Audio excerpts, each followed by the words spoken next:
हिंदी साहित्य की अनुपम और बेजोड़ कहानियों के चैनल में आपका स्वागत है।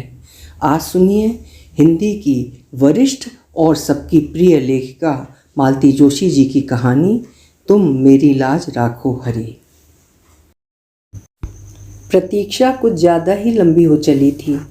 बरामदे में बैठे सब लोग ऊँघने से लगे थे। तभी कॉरिडोर से आती भारी पदचाप सुनाई दी और सबके सब एकदम से सतर्क हो गए। यह अस्पताल की चिर परिचित सिस्टर लोगों की सौम्य किंतु सधी हुई पदचाप नहीं थी, बल्कि पुलिस के जूतों की भारी भरकम आवाज़ थी।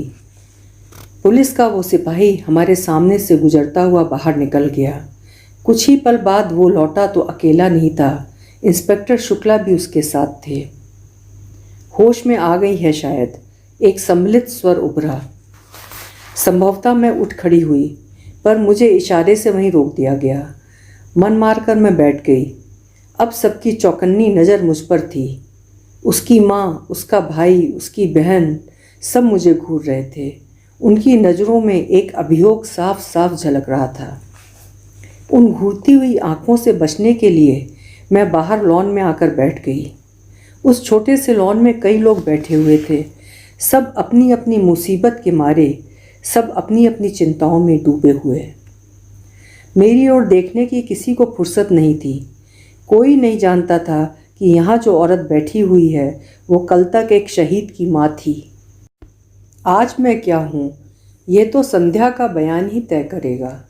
उसके परिजनों की आंखों में अगर अविश्वास, संशय या तिरस्कार है तो वो अस्वाभाविक नहीं है। संध्या को आत्महत्या के लिए प्रेरित करने के लिए अगर वे मुझे उत्तरदायी मान रहे थे तो इसमें आश्चर्य नहीं था। सास बहू का रिश्ता विवादास्पद ही होता है, फिर एक युवा सुंदर विधवा बहू के साथ तो लोग सामान्य रिश्ते की कल्पना भी नहीं कर सकते। खासकर बहू के नाम पर बैंक की एक मोटी रकम जमा हो तो ये संदेह और भी गहरा हो जाता है। ऐसी बहू के प्रत्याहरण का मोह शायद बहुतेरी सासों को होता होगा, पर मुझे विश्वास था कि संध्या मुझ पर यह तोहमत नहीं लगाएगी। इतना बड़ा झूठ वो बोल नहीं सकती। लेकिन अगर वो सच बोल गई तो तब उस शर्म को मैं कैसे झेल पाऊंगी। उस सच से तो कोई भी झूठ बेहतर है। मैं तो परमात्मा से प्रति क्षण यही मना रही हूँ कि भले ही वो मुझे कटघरे में खड़ा कर दे, पर सच न बोले। कल सुबह से मैं यहाँ अस्पताल में बैठी हूँ। खबर पाते ही बम्बई से उसकी माँ और भाई तथा दिल्ली से उसकी बहन आ पहुँची हैं। मेरी बेटी सविता भी लखनऊ से चल पड़ी है। अड़ोसी पड़ोसी नाते रिश्तेदार अस्पताल के चक्कर लगा रहे हैं। बारी बारी से आकर कुशल क्षेम पूछ रहे हैं, चाय नाश्ते की पेशकश कर रहे हैं। पर सविता के पापा शर्मसार होकर घर में ऐसे दुबक गए हैं कि एक बार झांकने भी नहीं आए। लोग समझ रहे हैं कि जवान बेटे की मृत्यु से वे इतना टूट गए हैं कि अब किसी नई त्रासदी का सामना करने की उनमें हिम्मत नहीं है। घर में बैठकर वे सबकी सहानुभूति और आदर बटोर रहे हैं और सारी जद्दोजहद से गुजरती मैं सबकी नफरत झेल रही हूँ। संदेह भरी नज़रों से छलनी हो रही हूँ। इस हादसे के बाद मैंने प्राण प्रण से चाहा था कि संध्या अपने परिवार में वापस लौट जाए। मैंने बार बार ये संकेत दिया था कि हमें उसके रुपए पैसे से कोई मोह नहीं है। वो सब कुछ अपने साथ ले जा सकती है। उसके वहाँ रहने पर भी इस घर पर, यहाँ की धन संपत्ति पर उसका हक बना रहेगा। अपना बुढ़ापा हम अकेले काट लेंगे। बस हमें इस जिम्मेदारी से मुक्त कीजिए। इस जिम्मेदारी के चलते तो मैं बेटे के लिए रोना भी भूल गई थी। जब उन लोगों की ओर से कोई पहल नहीं हुई तो मुझे ही निर्णय लेना पड़ा। सविता के साथ मैंने उसे पूरे साजो सामान के साथ बम्बई भेज दिया। उसके बैंक खाते के स्थानांतरण की व्यवस्था भी कर दी। लेकिन 15 दिन भी नहीं बीते थे कि वो बैरंग चिट्ठी की तरह लौट आई। साथ में उसकी माँ भी थी। समधिन ने हाथ जोड़कर कहा, बहन जी, आपका इतना बड़ा घर है, लड़की कहीं भी पड़ी रहेगी, आपकी सेवा करके ज़िंदगी गुजार देगी। यह घर तो उसी का है, वो जब चाहे यहाँ आ जा सकती है। मैंने तो आपने कुछ अच्छा ही सोचा होगा, मैं जानती हूँ। घर की बात बाहर उछालनी नहीं चाहिए, पर आप तो अपनी हैं, आपसे क्या छिपाना। इसके पिता की मृत्यु के बाद उस घर में बहू का राज हो गया है। राज क्या है, पूरा रावण राज है। हम माँ बेटी ने कैसे दिन गुजारे हैं मैं ही जानती हूँ। इसलिए मैंने इसकी पढ़ाई भी पूरी नहीं होने दी, जल्दी शादी कर दी। सोचा था अपने घर में सुख से रहेगी, पर भाग्य में हो तब ना। उसकी शादी के खर्च को लेकर बहू जब तब ताने देती है। अब अगर वो हमेशा के लिए आ गई तो हमारा वो जीना मुश्किल कर देगी। लेकिन वहाँ रहने की ज़रूरत ही क्या है, हम लोग एक अच्छा सा फ्लैट ले लेंगे। आप उसके साथ बनी रहिए, हमें भी फिक्र नहीं रहेगी। लेकिन मैं तो सब दिन बैठी नहीं रहूँगी। उसके बाद बहन, हम भी कोई अमरपट्टा लेकर नहीं आए हैं, जाना तो हमें भी है, और जितनी जल्दी चले जाएं उतना अच्छा। पर जाने से पहले उसका ठिकाना करके जाना है। अच्छा घर वर देख कर उसकी शादी कर देनी है। इतनी बड़ी पहाड़ सी ज़िंदगी वो अकेले कैसे काटेगी। तो बहन जी, ये काम भी आप ही कर सकती हैं। भाई साहब आपके साथ हैं, मेरे पास तो कोई साधन भी नहीं है। इसके भाई भाभी लालच में आ गए तो दूसरी शादी भी नहीं होने देंगे। ज़िंदगी भर इसके पैसों पर कुंडली मार कर बैठ जाएंगे। आपको अपने बेटे पर जरा भी एतबार नहीं है। बेटा अपना है तो क्या हुआ, बहू तो पराए घर से आई है। बेटा भी अब उसी की आंख से देखता है, उसी के कान से सुनता है। अपना दिल दिमाग सब उसने बीवी के पास गिरवी रख छोड़ा है। इसके बाद कुछ कहने का सवाल ही नहीं था। एक कोशिश मैंने और की थी। उसकी डॉक्टर बहन के सामने भी प्रस्ताव रखा था। यूँ तो वो संध्या से 10 साल बड़ी थी, पर बहन बहन ही होती है, कुछ तो लगाव होगा ही। हमारी तुलना में वो ज़्यादा अपनी होगी। हम लोगों का साथी कितना था, कुल जमा 1.5 साल। उसमें भी आधे दिन वो पति के साथ या फिर पीहर में रही थी। लेकिन उसकी बहन ने भी मेरा अनुरोध स्वीकार नहीं किया। बोली, आंटी जी मैं डॉक्टर हूँ, दिन में 15 घंटे बाहर रहती हूँ, कभी कभार रात को भी जाना पड़ जाता है। इनका क्लिनिक घर पर ही है, कभी कोई ऊंच नीच हो गई तो मुसीबत होगी। मतलब वो कोई खतरा मोल नहीं लेना चाहती थी।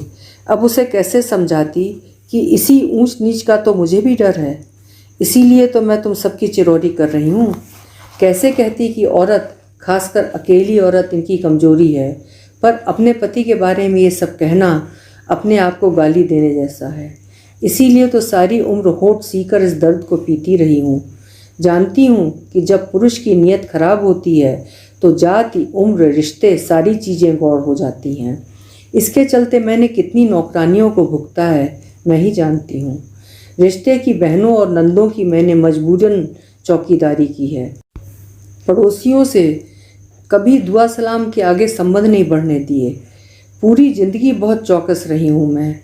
घर की इज्जत पर आँच नहीं आने दी, पर अब मुझसे ये सब नहीं हो सकेगा। टूटा हुआ मन और थका हुआ शरीर लेकर मैं पराई लड़की की जिम्मेदारी कैसे संभाल पाऊंगी। मेरा मन उसी दिन कांप गया था जब शोक से बेहाल संध्या को इन्होंने अंक में भर लिया था। दुख की उस कातर घड़ी में सोचने समझने की शक्ति लुप्त हो गई थी। फिर भी वो दृश्य मेरे अवचेतन में उतर गया था।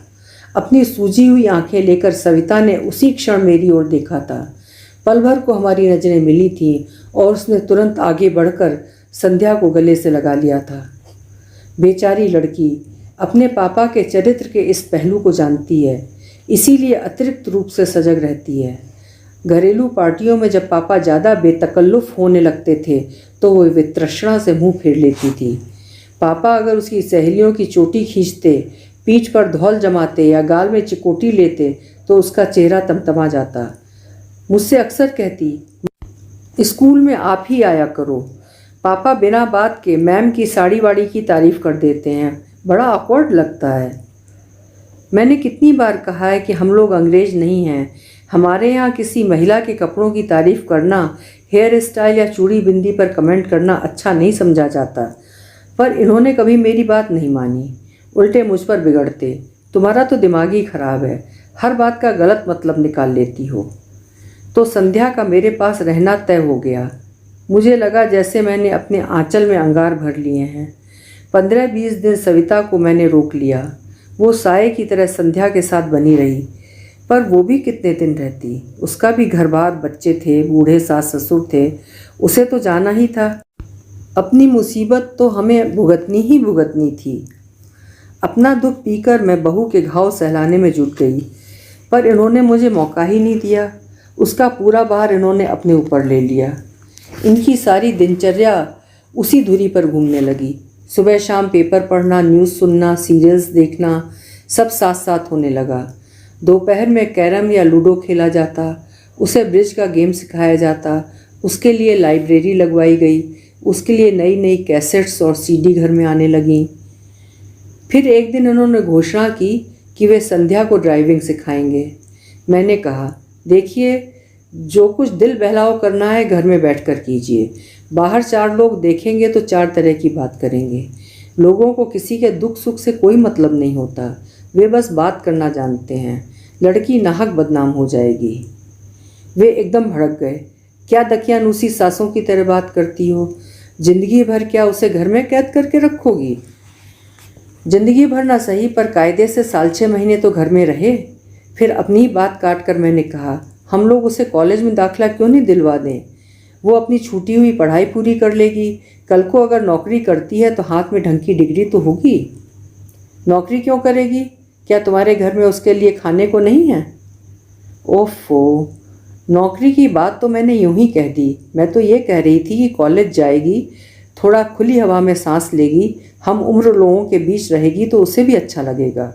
हम लाख कोशिश करें, उसकी उम्र के तो नहीं हो सकते ना। बल्कि मनीष की मृत्यु ने तो मुझे 10 साल और आगे लाकर पटक दिया है। लिहाजा यही तय हुआ, संध्या कॉलेज जाने लगी। उसे एमए इंग्लिश में दाखिला मिल गया। शाम को 5 से 6 तक कंप्यूटर क्लास ज्वाइन कर ली गई। दोनों जगह उसे लाने ले जाने का जिम्मा इन्होंने ले लिया। मैं कहती, उसे एक स्कूटी ले दो ना, इस उम्र में ये बेगार आप कब तक ढोएंगे? वे कहते, मुझे और काम भी क्या है, उतना ही समय कट जाता है। आने जाने से थोड़ी ड्राइविंग भी सिखा देता हूँ। 2 व्हीलर तो मैं उसे आज ले दूँ, पर कॉलेज इतनी दूर है, उसके घर लौटने तक हमारी जान साथ में बनी रहेगी। आजकल के लड़के भी कम शरारती नहीं होते। मैं जाता हूँ तो थोड़ा रौब रहता है, ज़्यादा बदतमीजी नहीं करते। इन्होंने तो अपना वक्त बांध लिया था, पर मेरा समय काटे नहीं कटता। 3 प्राणियों के परिवार में मैं एकदम अकेली पड़ गई थी। गृहस्थी से मन उचट गया था, फिर भी उसे ढूंढना पड़ रहा था। भूख प्यास सब गायब हो गई थी, फिर भी दोनों वक्त रसोई में सिर देना पड़ता था। जिस दिन भी थोड़ी कोर कसर रह जाती, वे फौरन कहते, हम लोग तो बूढ़े प्राणी हैं, खिचड़ी खाकर भी जी लेंगे, पर इस लड़की का तो कुछ खास ख्याल रखो, वो तो अपने मुंह से कुछ कहने से रही। 3-4 महीने बाद सविता फिर एक बार चली आई। लाख ससुराल में थी, पर उसका मन तो यहीं अटका हुआ था। जानती थी कि भाई की मृत्यु के बाद पापा मम्मी कितने अकेले पड़ गए हैं। आते ही बोली, मम्मा तुम्हें क्या हो गया है, बीमार हो क्या? इन 4 महीनों में तो तुम आधी भी नहीं रह गई हो। मैंने सूखी हंसी हंसकर कहा, अब इस जन्म में तो मैं मुटाने से रही, तुम्हारा भाई मुझे जिंदगी भर का रोग दे गया है। 2 दिन में ही उसे सारी दिनचर्या समझ में आ गई। बोली, ये क्या बात है मम्मा, दिन भर तुम ही लगी रहती हो। इसमें नई बात क्या है? तुम्हारी शादी के बाद से तो मैं अकेले ही सब कर रही हूँ। पर अब तो घर में संध्या है, उसे तुम्हारा हाथ बटाना चाहिए। पर उसके पास समय कहाँ है? क्यों, सुबह उसका कॉलेज होता है, ठीक है, पर शाम का खाना तो बना ही सकती है ना। सच कहूँ सभी, अब उससे कुछ कहते भी संकोच होता है। लगता है वो इस घर में मेहमान है। कहने की ज़रूरत ही क्या है, उसे खुद सोचना चाहिए। शायद अब उसको भी इन चीज़ों में रस नहीं रह गया है। पहले जब आती थी मुझे रसोई में घुसने नहीं देती थी, सुबह शाम नई नई चीज़ें बनाकर खिलाती थी। अब उसका मन भी हट गया है, और ठीक भी है। यह उसकी गृहस्थी तो है नहीं, वो तो बस समय काट रही है। और सच तो यह है कि अब हम सब अपना समय काट रहे हैं। और ये पापा क्या कर रहे हैं? एकदम उसके ड्राइवर ही बन गए हैं। शाम का तो चलो ठीक है, पर सुबह तो अपने से जा सकती है, ना हो तो उसको स्कूटर ले दो। यह बात तुम ही उनसे कहना। और सचमुच इस बार वो डरी नहीं, सवाल कर ही डाला। बोली, पापा हमें तो याद नहीं आता कि आपने कभी हमें कॉलेज छोड़ा हो या लेने आए हों। अब तो जैसे आपने ड्यूटी ही लगा ली है। इन्होंने एक बार घूर कर मेरी ओर देखा और फिर कहा, बेटा जब तुम पढ़ती थी तब न मेरे पास समय था न गाड़ी थी। अब तो मेरे पास समय ही समय है। मैं तुम्हारी माँ की तरह 24 घंटे ठाकुर जी के सामने ध्यान लगा कर नहीं बैठ सकता। मुझे भगवान से नफरत हो गई है। सारे व्रत अनुष्ठानों पर से मेरा विश्वास उठ गया है, इसलिए मैं अपनी शांति कहीं और खोजता हूँ। एक बात और है सभी, तुम्हारी अपनी एक भरी पूरी दुनिया है और ये लड़की बिल्कुल अकेली है। मैं उसका अकेलापन बांटने की कोशिश करता हूँ और उसका तो एक बहाना है। सच तो यह है कि मैं अपना ही अकेलापन बांटने की कोशिश कर रहा हूँ। आखिरी बात कहते कहते इनका स्वर कातर हो आया था। हम दोनों शर्म से जैसे पानी पानी हो गए। अपने दुख को सहलाते हुए हम ये भूल ही गए थे कि मरने वाला इनका भी कोई था। वो इनकी भी आंखों का सपना था, बुढ़ापे की लाठी था, कलेजे का टुकड़ा था। हम लोग तो रोग आकर अपना दुख हल्का कर लेते हैं, पर ये पुरुष होने की विवशता को ढो रहे हैं। सारा हाहाकार मन में ही दबाए बैठे हैं। उस अश्रुसिक्त बेला में मैंने इनके सारे अपराध क्षमा कर दिए। नवंबर में नेहा की शादी निकल आई। इकलौती ननद की इकलौती बेटी की शादी थी। अपना सारा शौक समेट कर हमें भात की तैयारी में जुट जाना पड़ा। जब पहली बार खरीदारी के लिए निकली तो लगा जैसे युगों बाद घर की चारदीवारी से बाहर आई हूँ। संध्या और उसके पापा तो इस बहाने से रोज ही बाहर जा रहे थे, पर मैं साल भर से घर में ही कैद होकर रह गई थी। मंदिर तक जाने का मन नहीं होता था। शादी के 8 दिन पहले कृष्णा भात मांगने आई थी तो साथ में पीले चावल भी लाई थी। निमंत्रण देते हुए बोली, भाभी आप लोगों को पूरे 4 दिन तक वहीं आकर रहना है। 17 को लेडीज संगीत में आओगी तो 20 को बेटी की विदा के बाद ही लौटना है। शादी में तो खैर आना ही है कृष्णा, पर संगीत वंगीत में मैं नहीं आ सकूंगी। क्यों? क्या करूं, कहीं जाने का मन ही नहीं होता है। तुम विश्वास नहीं करोगी, पिछले साल सवा साल से हम लोगों ने एक भी शादी अटेंड नहीं की है। अब ये घर की शादी है, इसीलिए तो कह रही हूँ। तुम नहीं जाती हो तो भैया भी नहीं जा पाते हैं। ऐसा कब तक चलेगा? जीना है तो जिंदगी की कुछ शर्तें तो माननी ही होंगी। इसीलिए आग्रह कर रही हूँ कि तुम आओगी और सारे कार्यक्रम अटेंड करोगी। सच कहूँ कृष्णा, इस लड़की को घर छोड़कर कहीं जाने का मन नहीं होता, तो उसे भी लेती आओ ना। ऐसे भी तो सब जगह आती जाती रहती है। सुरेश नरेश बताते रहते हैं कि अक्सर मामा के साथ गाड़ी में दिख जाती है। ज़रूर दिख जाती होगी। सुबह कॉलेज जाती है, शाम को कंप्यूटर क्लास जाती है। लाने ले जाने की ड्यूटी इनकी है। अब क्या करें, इतनी बड़ी ज़िंदगी उसके सामने है, कुछ ना कुछ तो करना ही पड़ेगा। हम लोग तो सब दिन बैठे नहीं रहेंगे। हाँ खैर वो तो ठीक है, कृष्णा ने जैसे उकता कर कहा, पर तुम्हें संगीत में ज़रूर आना है, नहीं तो मैं भात नहीं लूँगी, कह देती हूँ। और बहू को भी लेकर आना, उसका भी मन बहल जाएगा। तुम जरा अपने से कह देती, मैंने दबी जबान से कहा, पर कृष्णा ने ध्यान नहीं दिया। बहुओं को इतनी लिफ्ट देने के पक्ष में वो नहीं थी। बोली, तुम लोगों से कह दिया है तो कह दिया है, वो क्या तुमसे अलग है? कभी कभी 2 शब्द भी लोगों को कितने भारी पड़ जाते हैं। बड़ी मुश्किल से संध्या को राजी किया जा सका। उसके बाद दूसरी समस्या सामने आई, मम्मी जी मैं क्या पहनूं? ये बात नहीं कि उसके पास कपड़ों की कमी थी, वो तो रोज़ ही बाहर जा रही थी, अपनी मनपसंद पोशाक और मनपसंद रंग पहन रही थी। मैंने कभी टोका टाकी नहीं की, मेरा तो उस ओर कभी ध्यान भी नहीं गया, पर यह प्रसंग अलग था और इस बात को संध्या भी समझती थी। वहाँ उसे एकदम वैरागिन बनाकर तो नहीं ले जाती, फिर भी कुछ सतर्कता बरतना जरूरी था। वहाँ तमाम जात बिरादरी की महिलाएं होंगी, कृष्णा के ससुराल वाले भी होंगे। जरा सी चूक हुई नहीं कि सबको चर्चा के लिए विषय मिल जाएगा। सारी अलमारी खंगाल कर मैंने उसके लिए मोतिया रंग की एक साड़ी निकाली। मोती मूंगे वाला एक हल्का सा सेट निकाल के दिया। उसका सहज सौंदर्य उतने से ही खिल उठा। अपने लिए मैंने उससे भी हल्के रंग की एक चंदेरी निकाल ली। इन्होंने देखा तो बेहद नाराज हुए। तुम दोनों मेरी बहन क्या मंगल गीत गाने जा रही हो या मातम करने? मैंने कहा, प्लीज़ आप हमारे बीच में ना पड़िए। 4 लोगों के बीच में जरा सोच समझ कर ही जाना होता है। फिर ये कुछ नहीं बोले, पर पूरे समय मुंह फुलाए रहे। हम लोग जब वहाँ पहुँचे तो कार्यक्रम शुरू हो चुका था। नेहा की सहेलियाँ किसी फिल्मी गीत पर नाच रही थीं। हम लोगों के पहुँचते ही कुछ क्षण को नृत्य रुक गया। सबकी आंखें संध्या की ओर उठ गईं। उन आँखों में कौतूहल था, करुणा थी, ईर्ष्या थी और उपहास भी। कृष्णा ने आगे बढ़कर मुझे अंक में भर लिया और वरिष्ठों की पंक्ति में लाकर बैठा दिया। संध्या असमंजस में थोड़ी देर खड़ी रही, फिर चुपचाप मेरे पास आकर बैठ गई।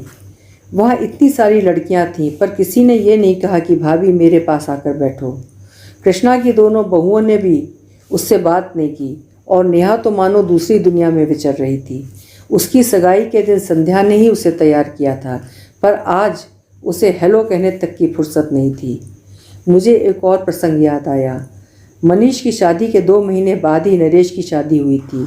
उस समय संध्या नई नवेली दुल्हन थी, पर सबके अनुरोध पर वो इतना अच्छा नाची थी कि मेरा कलेजा गजभर का हो गया था। और आज जैसे वो उस बिरादरी से बहिष्कृत हो गई थी। करीब 9 बजे के आसपास इन्होंने मुझे बुलाया। बोले, ये गाना बजाना तो शायद 12 बजे तक चलेगा, मैं निकलता हूँ। सुरेश या नरेश कोई तुम लोगों को छोड़ देगा। आपका खाना? पुरुषों की पंगत हो चुकी है, अब तुम लोग आराम से खाती पीती रहना। तभी देखा संध्या मेरे पीछे आकर खड़ी हो गई है। धीरे से बोली, मम्मी जी, मैं भी पापा के साथ चली जाऊं? एक क्षण मन में दुविधा सी हुई, पर मैंने देखा उसकी आंखें एकदम डबडबाई सी हैं। लगता था अब बरसी कि तब बरसी। जाओ, मैंने कहा और वो दोनों चले गए। वापस आकर बैठी तो कृष्णा की ननद ने पूछा, बहू रानी चली गई? हाँ, मैंने कहा और अनायास मेरा आक्रोश फूट पड़ा। बैठकर करती भी क्या? ना उसे मेहंदी रचानी थी, ना महावर लगवाना था, ना गाना गवाना था, ना ठुमके लगाने थे। जिसके लिए आई थी वो अपने में ही मगन है। उसने भाभी की ओर झांका भी नहीं। सुरेश नरेश की बहुएं उससे ऐसे छिटक रही थी जैसे छू जाएंगी तो कोई अनर्थ हो जाएगा। इतनी लड़कियां हैं यहाँ पर, किसी ने पास बैठने तक के लिए नहीं कहा। बेचारी बड़ी बूढ़ियों के बीच बैठी रही। वो तो आने के लिए कतई तैयार नहीं थी। मैं ही जबरदस्ती लिवा लाई और अब पछता रही हूँ। नाहक उसके घाव हरे कर दिए। और ये सब कहते हुए मैं पता नहीं कब सुबकने लगी। घाव संध्या के ही नहीं, मेरे भी हरे हो गए थे। मनीष की मृत्यु का ये नया पहलू अपने भयावह रूप में मेरे सामने आया था और मैं दहल गई थी। उधर कृष्णा की जिठानी भुनभुना रही थी। शादी वाले घर में रोकर अजगुन कर रही हैं। इन्हें किसने बुला लिया? मैंने बुलाया है, कृष्णा ने कड़क कर कहा। भाभी है मेरी, नहीं आ रही थी फिर भी मैं जिद करके लाई हूँ। क्या पता था? प्लीज़ कृष्णा, मैंने उसका हाथ पकड़ लिया। मैं पहले ही बहुत शर्मिंदा हूँ, मुझे और शर्मिंदा मत करो। इसके बाद महफिल तो एक तरह से उखड़ी गई थी। फिर भी खाते खिलाते 12 बज गए।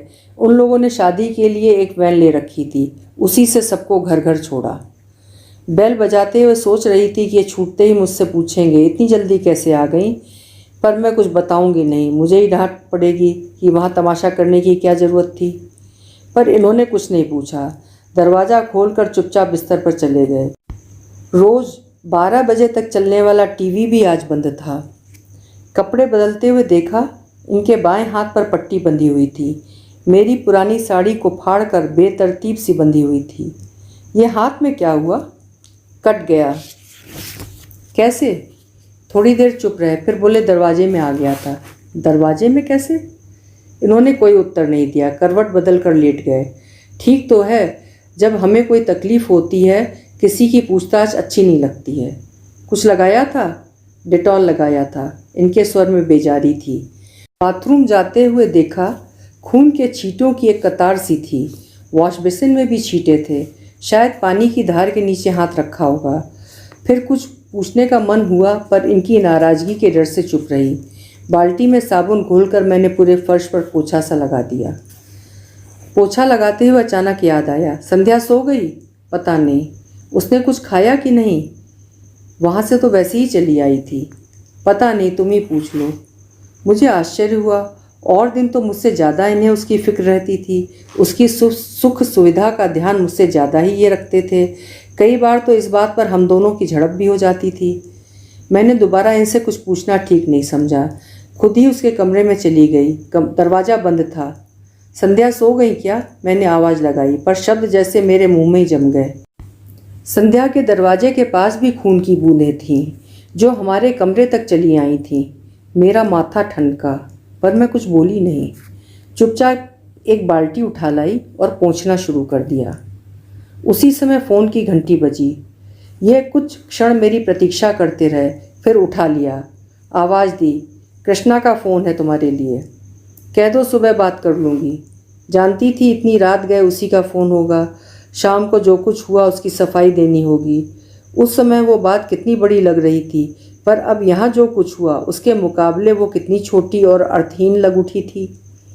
इतनी रात को फ़ोन किया है तो ज़रूर कुछ ज़रूरी बात होगी, बात तो कर लो ना। कहते हुए ये कॉर्डलेस लेकर बाहर आ गए, पर वहीं ठिठक गए। बाल्टी पर दोनों हाथ रखकर मैं उन्हें अपलक देखती रही।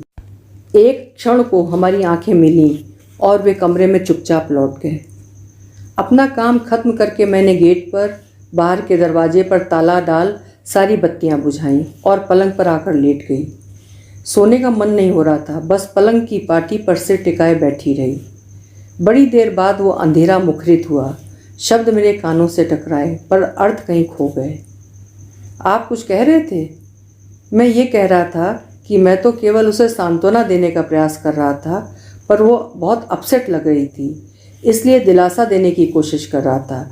उसने पता नहीं क्या सोचा, एकदम गलत अर्थ निकाल लिया। आप ये सब मुझे क्यों बता रहे हैं? मैंने तो कुछ कहा नहीं, कुछ पूछा नहीं। अभी बाहर तुमने जिस तरह मेरी ओर देखा था, उसके बाद क्या कुछ कहना शेष रह जाता है? क्या तुम्हारी आंखों की भाषा नहीं पढ़ सकता? शायद इन्हें भी किसी किस्म की दिलासा चाहिए थी, पर मेरा मन ही नहीं हुआ। चुपचाप पीठ फेर कर लेट गई। भीतर एक अंधड़ सा उठ रहा था, प्रश्नों के बवंडर उठ रहे थे। सांत्वना देने उसके दरवाजे तक जाने की क्या जरूरत थी? ऐसा आपने क्या कर दिया कि उसे आपके मुंह पर दरवाज़ा बंद करना पड़ा? ऐसी आक्रामक तो कभी नहीं थी। और आप कह रहे हैं कि उसने गलत सोच लिया। इस बचकाने विधान को मैं कैसे मान लूँ? कोई भी औरत इस मामले में गलती नहीं कर सकती। छोटी बच्ची भी इस स्पर्श की भाषा को खूब समझती है। फिर चाहे वो स्पर्श नौकर का हो, दोस्त का हो, सहकर्मी का हो, औरत इसे परखने में कभी गलती नहीं करती। ईश्वर ने स्त्री को ये अद्भुत सहज ज्ञान प्रदान किया है। भीड़ की धकापेल में भी वो हर स्पर्श को अलग से परिभाषित कर सकती है। और ये कह रहे हैं कि उसने गलत सोच लिया होगा। ईश्वर करे ऐसा ही हो। उस रात मैं मना रही थी कि वो यहीं ठहर जाए, इस रात की सुबह कभी ना हो और मुझे संध्या का सामना न करना पड़े। पर अपना चाहा सब कहाँ होता है। घड़ी के कांटों के साथ रात धीरे धीरे सरकती रही। रोज की तरह सुबह किरणों ने दरवाजे पर दस्तक दी। उन किरणों के साथ दूध वाला, कचरे वाला, काम वाली, नल सभी ने अपने आमद दर्ज की। मजबूरन उठना ही पड़ा। संध्या का कमरा बंद था। मैंने राहत की सांस ली और किचन की ओर बढ़ गई। चाय बनाकर इन्हें जगाया। चेहरा काफ़ी उतरा हुआ लग रहा था।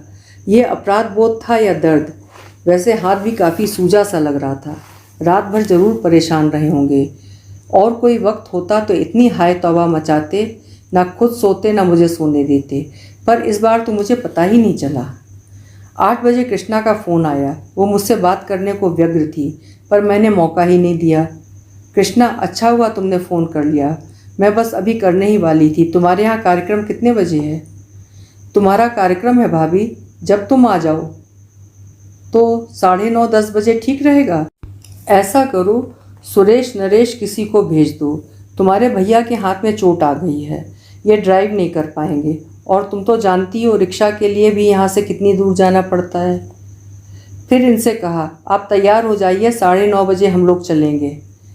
मेरा जाना क्या बहुत ज़रूरी है? इनका स्वर थका हुआ था। कैसी बातें करते हैं, हाजिरी तो लगानी ही पड़ेगी। बाकी सब मैं संभाल लूँगी। लौटते समय डॉक्टर के यहाँ होते भी आएंगे। संध्या का कमरा अब भी बंद था। फिर मैंने ही सारा सामान जमाना शुरू किया। पिछली 2 शादियों के मुकाबले में मैंने इस बार दिल खोल कर खर्च किया था। मन में एक ही बात थी कि अब किसके लिए जोड़ना है। संध्या के पास तो सरकार का और समाज का दिया बहुत है, जिंदगी आराम से कट जाएगी। वैसे भी उसका एमए पूरा होते ना होते हम लोग उसकी शादी की सोच रहे थे। हम ही लोग कन्यादान करेंगे। भाई नहीं रहा तो क्या हुआ, सविता के लिए तो एक बहन तो हो ही जाएगी। सविता की याद आते ही मन उदास हो गया। आज मैं कृष्णा के लिए इतना कर रही हूँ, कल को सविता के बच्चों की शादी होगी तो कौन खड़ा होगा? उसकी सास की बाईपास ना हुई होती तो सविता आज यहाँ होती, तब वो भी मेरी तरह उदास हो जाती। ठीक 9 बजे नरेश गाड़ी लेकर आया। संध्या का कमरा तब भी बंद था। जब तक ये तैयार हुए मैंने और नरेश ने मिलकर पूरा सामान गाड़ी में जमा दिया। जाने से पहले इसे जगा तो दूं, कहकर मैंने संध्या के दरवाजे पे दस्तक दी। 2-4 आवाज़ें भी दी पर कोई जवाब नहीं आया। क्या बात है, इतनी देर तक तो कभी नहीं सोती। पहली बार मुझे थोड़ी चिंता हुई।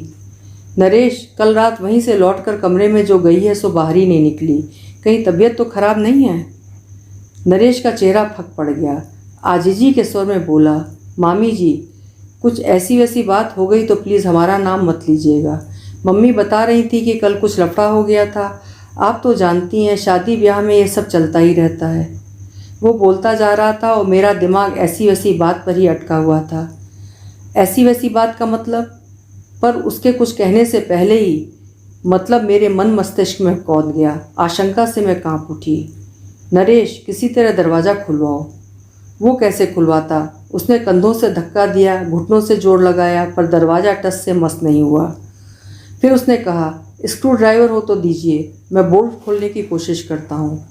तुम दरवाज़ा तोड़ दो। मेरा धैर्य अब टूट चुका था। अनिष्ट की आशंका से मैं सहम गई थी, पर दरवाज़ा तोड़ना क्या इतना आसान था? मैं, नरेश, महरी सब जोर आजमा रहे थे। मोगरी, हथौड़ी सबका उपयोग हो रहा था। शोर सुनकर पड़ोस के शुक्ला जी भी आ गए। उनकी भी मदद ली गई।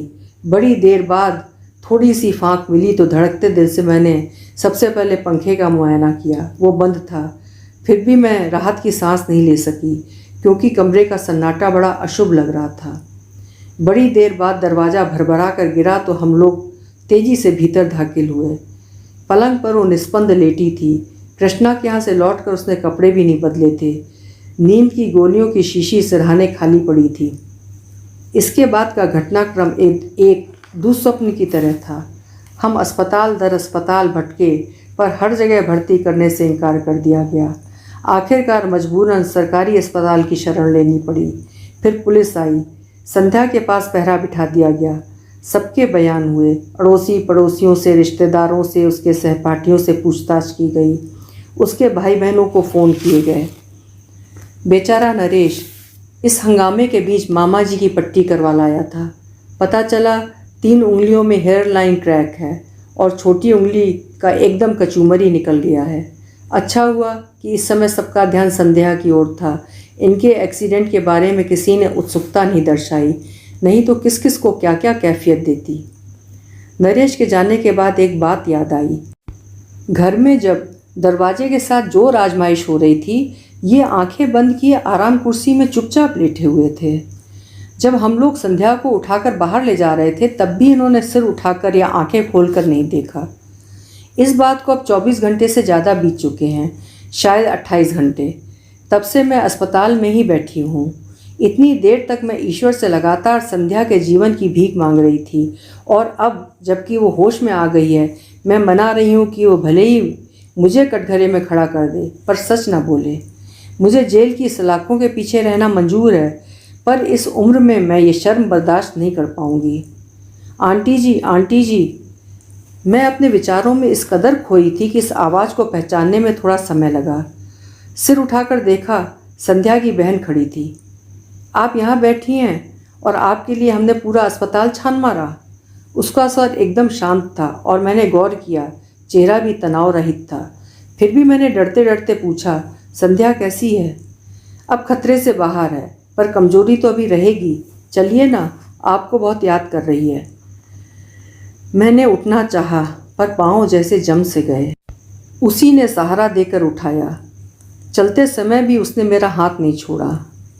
आप लोग उस दिन किसी शादी में गए थे? चलते हुए उसने पूछा। हाँ, क्यों? मेरा गला सूखने लगा था। वो बता रही थी कि मनीष की मृत्यु के बाद पहली बार ऐसे फंक्शन में गई थी, इसीलिए उस माहौल को बर्दाश्त नहीं कर सकी। संध्या ही क्यों, साल भर से तो हम लोग भी किसी शादी में नहीं गए, पर यह घर का मामला था, जाना पड़ा। वही तो, आप दोनों की बड़ी तारीफ कर रही थी। कह रही थी कि आप लोगों ने कभी एहसास नहीं होने दिया कि वो विधवा है, इसीलिए वो भी इस सच को भूल सा गई थी। पर शादी में जब इसी सच का सामना करना पड़ा तो उसे धक्का लगा। वो सह नहीं पाई। ये तो कहिए कि समय से इलाज हो गया, वरना। ईश्वर तेरा लाख लाख शुक्र है, मैंने दोनों हाथ जोड़कर कहा। मेरे हाथ कांप रहे थे, आवाज़ लरज रही थी, पैर जवाब दे रहे थे। 2 दिनों की भूख, प्यास, अनिद्रा और दुश्चिंता सब एकदम मुझ पर हावी हो गए। 2 कदम चलना मेरे लिए दूभर हो गया। लड़खड़ा कर मैं वहीं एक बेंच पर धम्म से बैठ गई। मुंह से बस इतना ही निकला, थैंक यू संध्या। अभी आप सुन रहे थे मालती जोशी जी की लिखी हुई कहानी तुम मेरी लाज राखो हरी। समाज में व्याप्त विकृतियों को मालती जोशी जी बहुत प्रभावशाली ढंग से कहानी का रूप देने में सिद्धहस्त हैं। उम्मीद है कहानी आपको भी पसंद आई होगी। साथ ही अगर मेरी प्रस्तुति भी ठीक लगी हो तो प्लीज़ चैनल को सब्सक्राइब ज़रूर करिएगा। धन्यवाद।